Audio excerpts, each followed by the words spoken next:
La prière change les circonstances. Il y a des choses qui étaient prévues négatives qui devaient arriver, mais à cause de la prière, les choses ont été changées. La prière fait intervenir le surnaturel sur la terre. Dans le livre de Matthieu chapitre 6, Jésus dit par exemple, Dieu sait de quoi vous avez besoin. Ce n'est pas une affaire de multiplier les paroles. La prière n'est pas simplement l'information, n'est pas l'exposition du besoin à Dieu. Non, la prière que la Bible définit, la Bible présente, est une connexion. C'est un réseau. La prière est un chemin. La Bible dit que tu as été béni de toutes sortes de bénédictions dans les lieux spirituels en Jésus. Tu as tout au ciel. Alléluia. Le moyen par lequel tu fais venir ces choses-là sur la terre où tu habites, c'est la prière. Quelqu'un vient te déclarer ceci. Monsieur, on vient de découvrir que vous avez hérité d'un multimilliardaire en euros qui vous a légué un compte bancaire au Luxembourg de plusieurs milliards de dollars. C'est ton compte et c'est en ton nom. Et on te dit que tu es propriétaire. C'est-à-dire que même la banque qui détient le compte ne peut pas utiliser cet argent sans ton accord. Mais est-ce que tu sais que même si l'argent est pour toi, pour que cet argent-là parvienne à toi qui est en Côte d'Ivoire ici, pour que tu puisses en jouir, il faut respecter un process. Tu comprends? Ce n'est pas parce qu'une chose est à toi qu'elle est forcément active. Même un compte bancaire ici, c'est toi-même qui as travaillé, qui a pris ton argent et qui est parti le déposer à la banque. Est-ce que tu sais que pour pouvoir utiliser ton propre argent, il faut suivre un process? Quelqu'un est-il avec moi? La prière, en fait, c'est le process par lequel tu actives une chose que Dieu t'a déjà donnée sur la terre. Amen. Alors, toutes ces bonnes choses qui t'ont été données ne peuvent être activées en toi que par la puissance de la prière. Amen. Qui a son téléphone avec lui? Tu fais beaucoup de choses, non? Tu peux envoyer des emails à ça, tu peux prendre des photos, tu peux écouter la musique, tout ça. Ok? Si la batterie est vide, rien n'est actif. Donc ce téléphone qui peut faire beaucoup de choses, pour qu'il puisse l'utiliser, il faut qu'il aille le connecter à une source d'énergie. C'est la source d'énergie qui active tout ce qu'il y a à l'intérieur. Quel que soit ce que Dieu t'a donné, si tes batteries ne sont pas rechargées, il t'a donné la paix. Si ce n'est pas rechargé, ça va écrire batterie vide. Seigneur, Seigneur, tu as promis la joie dans mon foyer. Le pasteur a prêché, il nous a dit, vous êtes bénis de toutes sortes de bénédictions. Vous avez la capacité de neutraliser. Ton téléphone peut avoir toutes les capacités. S'il n'est pas chargé, il ne peut rien faire. Quand tu vas allumer, tu dis, là, j'ai besoin de chasser un démon dans mon couple. Allume-toi, allume-toi. Tu ouvres l'application, guéris palabre du couple. L'application s'ouvre. Les palabres du couple là, c'est une lourde application. Il y a des applications là. Si te reste 3%, c'est fini. Là, j'ai besoin parce qu'il paraît qu'en Jésus, les couples sont sauvés. Il paraît quand tu appuies l'application.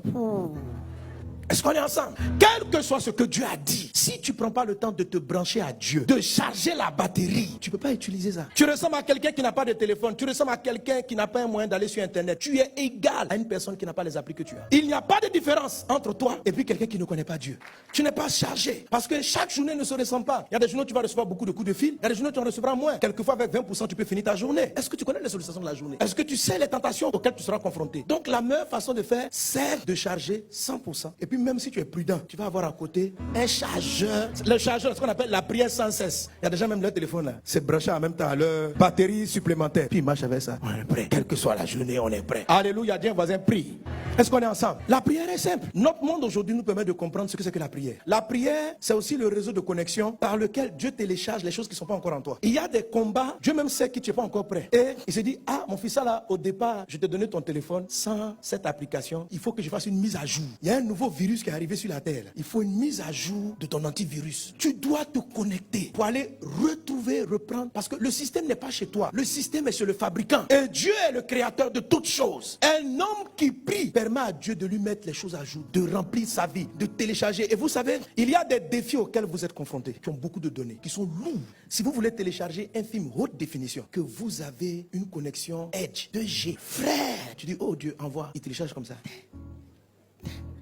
Ta barre est petite, tu vois. Quand le danger arrive demain, la qualité de la prière va jouer sur la qualité du réseau. Quelqu'un est avec moi? La prière qui produit la surabondance est un type de prière qui vous permet d'avoir le meilleur réseau de connexion. Une femme peut mieux convaincre son conjoint de faire cette chose que même le fils ne peut pas la convaincre. Elle peut télécharger plus de choses de son conjoint. Entre dans cette dimension de prière. Au nom de Jésus. Alors, les chrétiens restent frustrés sur la terre. Les chrétiens ne voient pas la puissance de Dieu. Jacques chapitre 4, verset 1 dit ceci. D'où viennent les luttes, d'où viennent les querelles parmi vous? N'est-ce pas de vos passions qui combattent dans vos membres? Vous convoitez, vous ne possédez pas. Le Seigneur dit, il y a des choses que tu souhaites avoir, mais tu n'arrives pas à les obtenir. Vous êtes meurtrier envieux. Quand on dit meurtrier, c'est pas forcément que tu es parti tuer quelqu'un. Tu es là, mais pourquoi les autres ont ça? Ça là, vraiment, eux, ils trichent. Pourquoi moi, je n'ai pas? Donc, ça crée en toi l'envie, ça crée en plusieurs la haine, l'esprit de compétition, etc. Et il dit, et vous ne pouvez pas obtenir. Il y a des choses que tu souhaites avoir. Chaque mariage dans lequel tu vas, quand mon jour va arriver, tu envies le couple de ton ami. Parce que dans leur couple, tu vois la paix, tu vois la joie. Et si mon foyer était ainsi, oh Dieu, comment je fais pour pour marier cette femme. Ah là là. Il dit, vous souhaitez, vous ne possédez pas. Pourquoi? Parce que vous ne demandez pas. Mes amis, la première chose qui fait que les gens n'obtiennent pas, c'est parce qu'ils ne demandent pas.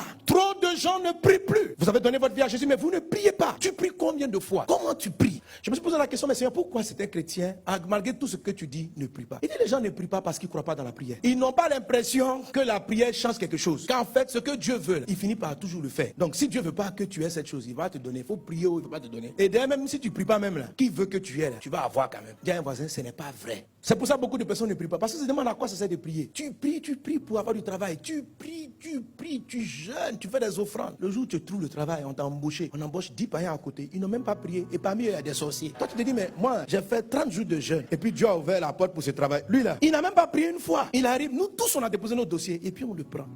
Dieu, fallait-il prier? Donc vous voyez, il y a des choses comme ça que plusieurs vivent. Et on fait comme si on n'encaisse pas. Mais la vérité, c'est qu'on encaisse. Et chaque fois, ce sont des petites frustrations. Tu dis, moi je me suis sanctifié, j'ai fui le péché. Et puis lui, là, il triche, il vole. C'est lui qui a la promotion au travail. Il ment. Puis il est promu. Et toi, tu es en bas. Tu vois, il y a des choses qui frustrent. C'est pourquoi ils ne prient pas. En fait, quelquefois, ils sont là, ils marmonnent des choses. Ils sont là, oh mon Dieu, qui est comme toi. Mais dire qu'ils vont sincèrement demander quelque chose à Dieu. Là. Non, la preuve. La majorité des chrétiens, aujourd'hui, lorsqu'ils déposent un dossier, ils ne comptent pas sur la prière pour faire avancer. Ils comptent sur leur relation. Ils se disent, qui je connais? Qui connaît. Parce qu'ils ne pensent pas que la prière va faire vraiment la différence. Mais ils croient que ce qui va faire la différence, ce sont leurs relations humaines. Les gens croient dans les relations humaines, dans les connexions, plus que dans la prière. Donc on ne prie pas. Ça veut dire quand on prie, c'est une formalité technique. Mais ce n'est pas quelque chose de profond et de vrai. Est-ce qu'on est ensemble? Dis voisin, tu dois prier. Mes amis, la prière marche. La prière fonctionne. La prière fait changer des choses. Il y a quelqu'un qui me disait récemment, pasteur, Dieu même là, il sait ce qu'on veut. Il n'a qu'à nous donner en même temps. Il peut tout. On va arriver à l'église. 3 principes pour avoir du travail excellent. 4 principes pour se marier. Tout ça là, c'est trop long. Il peut, non? Sinon, il faut me marier, je vais partir. Tu peux faire, non? Faut faire.